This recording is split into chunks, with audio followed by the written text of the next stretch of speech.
Yeah.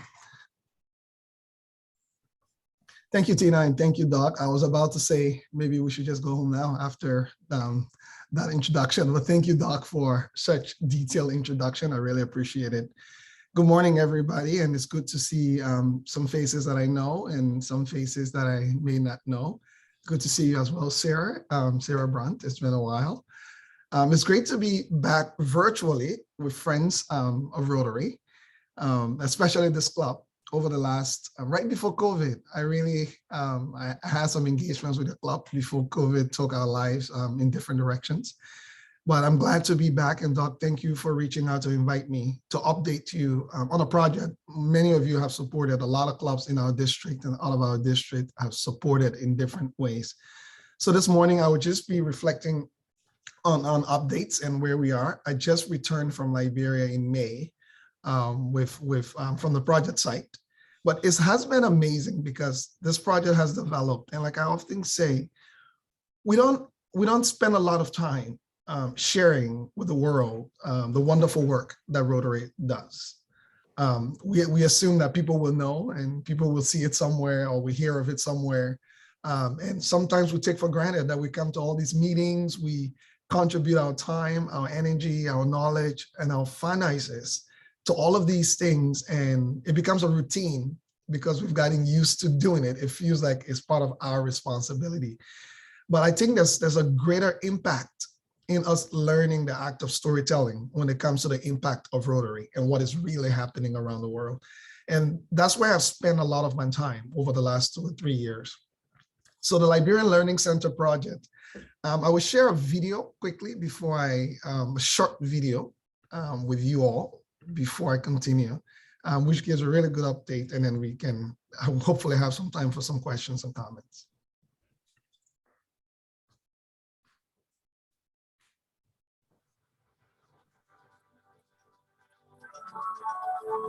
The Liberian Learning Center is a dream to inspire.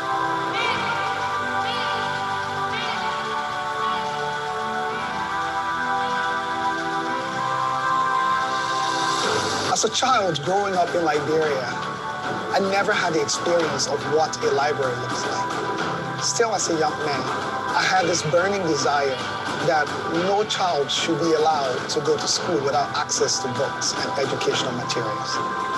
And I set on a journey with a lot of people to make sure that this was going to be a different reality for children going to school in Liberia.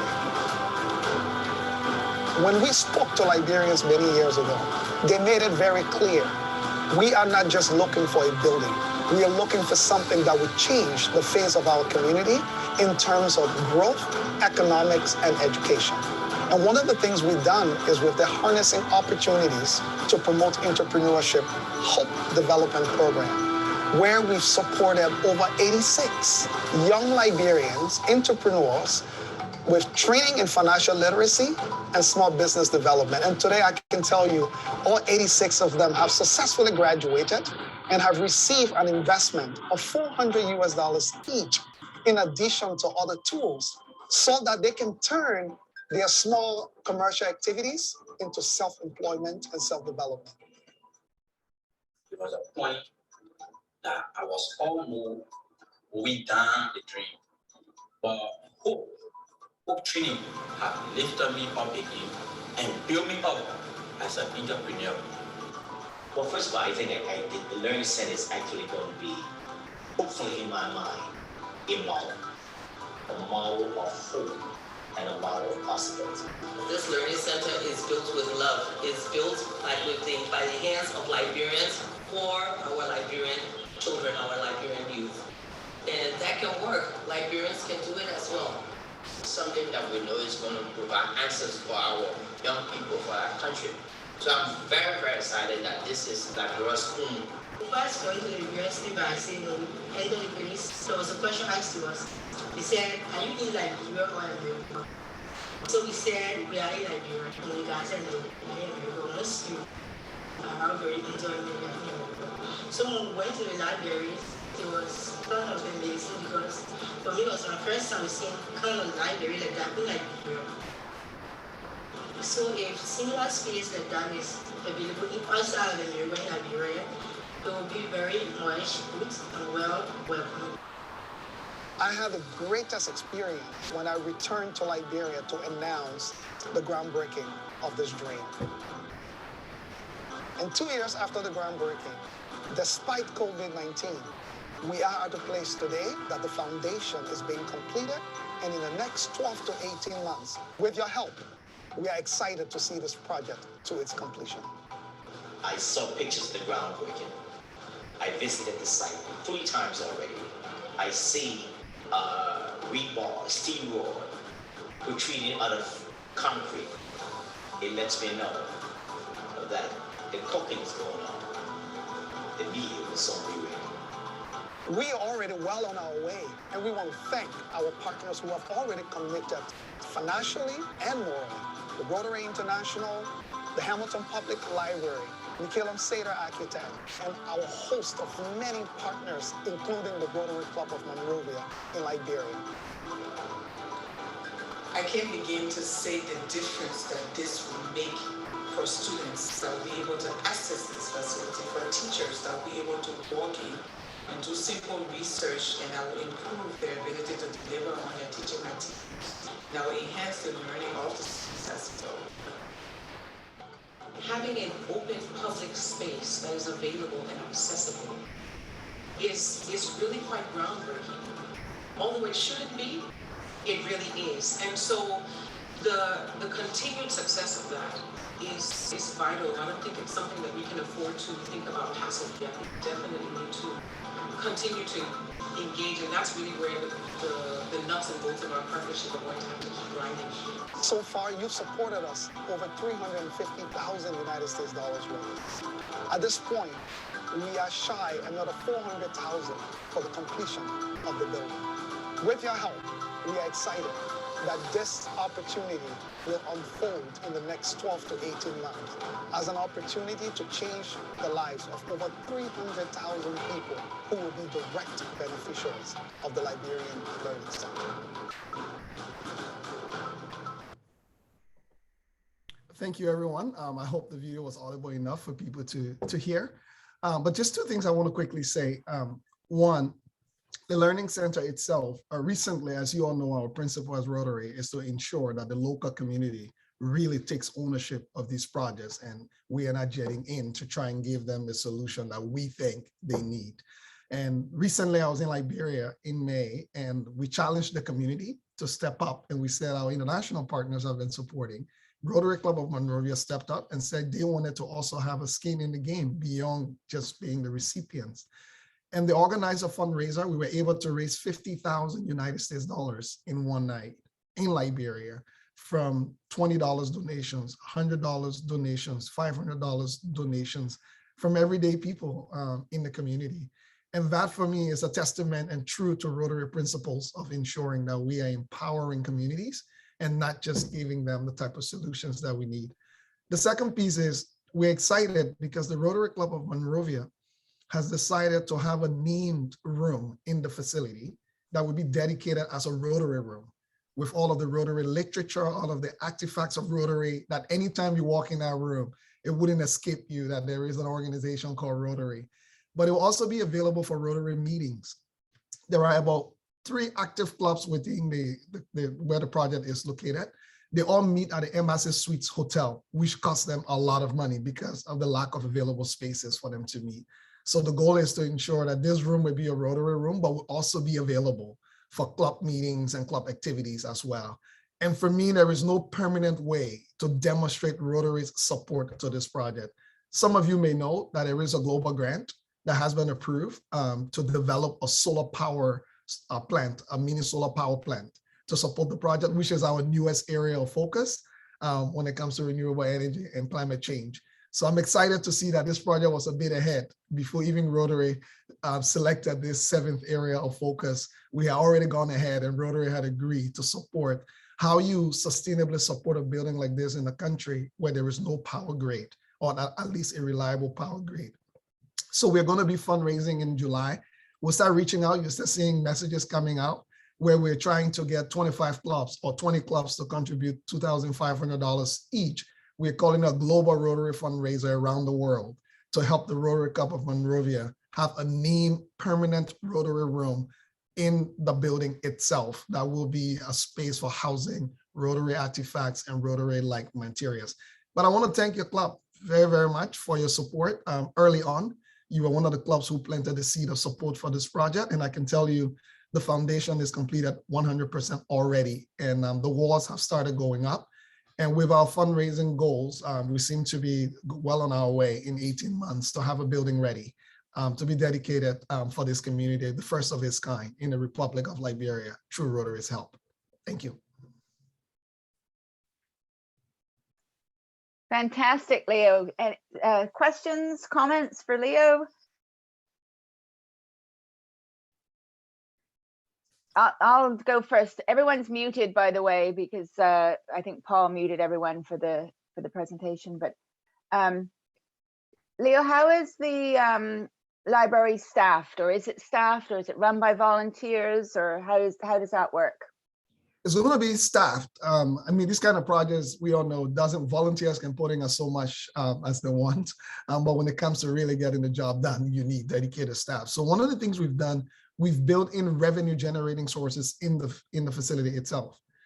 In Liberia, you highly find a print shop, for example, to print their elections ballot papers, they send it to China to have it done and come in. So we're going to be running a print shop. I mean, Doc, not Doc, but I think some Rotarians run print businesses in Hamilton, a few that I know. We're going to be running an actual desktop publishing print shop in the space. We're also going to be running an event facility, which is so hard to come by. The average event facility in Liberia will cost you about $1,500 US per night. And then you have to supply your own gasoline for the generator on top of it. We're also going to be offering cafes in the space.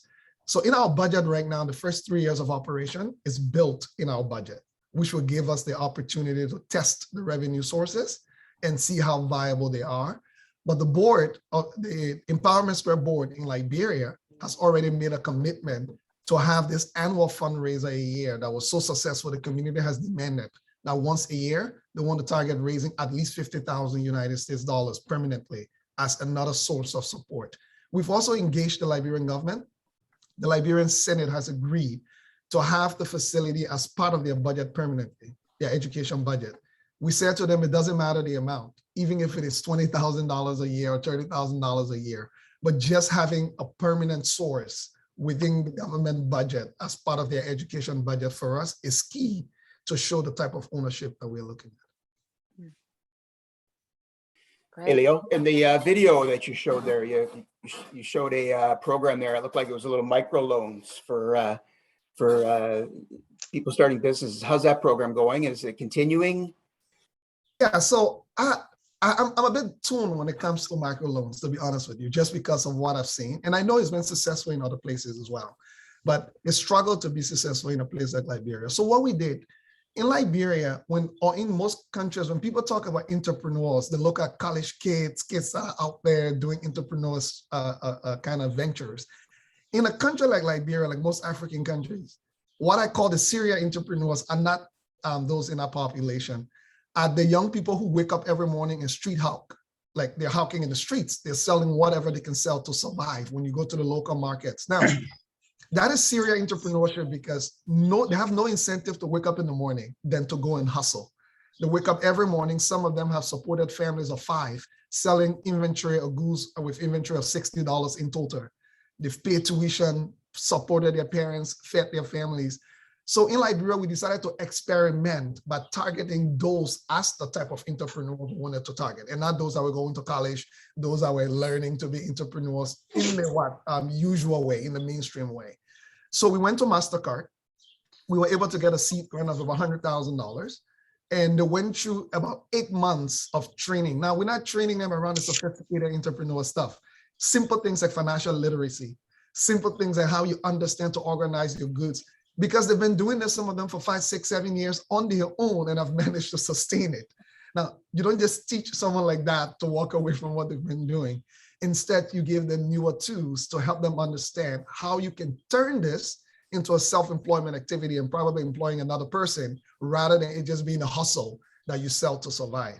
So we got about 86 of them for 8 months in this financial literacy training program. And it was amazing. And after the 8 months, each of them received $400, not as a microloan, it was a small grant. And the $400 was meant to help them implement some of the new skills they have learned, plus a smartphone each, where we have preloaded apps that helps them do simple things like inventory. How do you calculate profit every day at the end of every day? How do you keep track of your goods? Everything is already in the phone on the preloaded app. They just enter in the numbers and it runs everything for them. But the most important thing with the $400 is that they unlock the first $200. And then 4 months after, they have certain milestones to meet with the $200. And that $200 would then unlock the second $200. So what happened is that all 86 of them, none of them had a bank account. They had never owned a bank account or opened a bank account in their lives. So for the first time, they started to understand and learn the importance of having a bank account. They started to learn the importance of paying taxes. Now, all of their businesses that were illegal outside of the economy have now been registered, and they're able to participate in the economy in a legal way rather than operating outside of the economy. So it was a seed fund. We are just completing that right now. They are releasing their second $200 because 90% of them met the milestones that they were supposed to meet. We're not worried about them not using this money properly, because they've been using a goose with inventory of $60 to keep it running for 5 years. So an infusion of cash is mostly to help guide them how to use it properly than being worried about the fact that they might actually waste it. That's awesome. What a great program. And I'm reading your bio, and you came here in 2006, 2007, you started Empowerment Square. That's phenomenal. So it'd be great to have you back to talk about all the great stuff you're doing with Empowerment Squared as well. Thank you, Doc. Yeah, I met Leo when he rode a bike from Toronto to Niagara Falls, or to Grimsby the one time. Yeah, he was looking quite tired, but he had managed to rally and have a great speech. And then I think he passed out. So, Leo, you were talking about them not having a power grid structure there. So I guess the internet is not something that's very common in that area? It is very common, except that everybody is using some type of generator. And you can only imagine the carbon footprint with almost every average household that can afford it using its own generator. It's crazy when you get there and see how many, like the amount of noise that's generated alone from generators on every corner. So we're trying to demonstrate that. And there, it's insane though. They have sunshine 12 months a year. Every single day they have sunshine. So no one is doing solar on this scale. So we're trying to experiment with Rotary support, how much power we can be able to generate, store, and use. So we're excited to see how this turns out in opening and exposing people to, I mean, solar is just one form of renewable energy, but just going in that direction to start helping people to see that it's a better way you can generate power outside of just running generators all day. And when is the building opening? We're hoping that in 18 months, construction will be completed. So another 6 to 9 months after that for equipping the building, furnishing the building, all the usual finishing stuff that needs to happen after. But the hardest piece is really finishing the actual bricks and mortars, standing with the building in close. When it comes to the finishing, that's usually much, much more practical to handle. We have a lot of support, people wanting to give computers, people wanting to do the furniture, to give everything else. But I usually say to them, the bricks and mortars have to be standing up first. The building has to be finished before we can make use of all of the other things that, I mean, from Microsoft to Lenovo, there are all kinds of people willing to donate what it takes to get the building running. So I was saying 1.5 to 2 years, we should have the building up and running. Hey. Leo, good to see you again. Has there been much thought on a couple of things that I was thinking about? Much thought to turning the solar project that you're talking about, sort of combining that with the entrepreneurship program? Because I would imagine that the cost to run those generators would be really, really high, especially with the price of fuel now. I'd imagine the price of fuel there isn't any better than the price of fuel. It's probably a lot worse than it is here. So how you can turn that into some entrepreneurial opportunities as well. That is actually true. In fact, the reason we did this entrepreneurial program is directly attached to the Learning Center, because we are building we're in a bringing in entrepreneurs, like a co-working facility, for those of you who might be familiar with it here, where you have a number of these small businesses, sometimes 20 of them, all working together to inspire innovation and supporting each other within the facility. So this entrepreneurship program is not isolated. In fact, it is one of the seeds we are planting for what it will look like in the learning center when we have it up. So to your point, absolutely, we think there's a huge opportunity with the solar piece. The company we're going to be working with is going to Liberia to not just build the plant, but it will be spending additional 6 months after to train people who will manage, maintain, maintenance, and all that stuff. So we're hoping that by the time we're done with that, we will have locals in the community who now have some basic foundational idea and knowledge around installing this thing, maintaining it, how does it work? That's great, thanks. Great. Any more questions? Do we have an official thanker this morning? Yes, that would be me. Great. Leo, on behalf of the club, we want to thank you for updating us on the Liberian Learning Center. More importantly, we want to thank you for the energy. You're an inspiration to us all to think of the things you've done, as evidenced by your intro by Doug there. It just blows me away how busy you've been with your life helping other people. So we thank you for updating us on the Liberian Learning Center. And I'm sure you're aware of Rotary's involvement in eliminating polio across the world.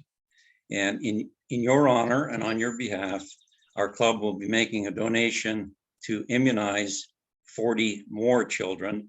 And we've just about got this whole thing beat with polio. So in your name, we're going to donate money to vaccinate 40 more children on your behalf. So thanks, Leo, very much.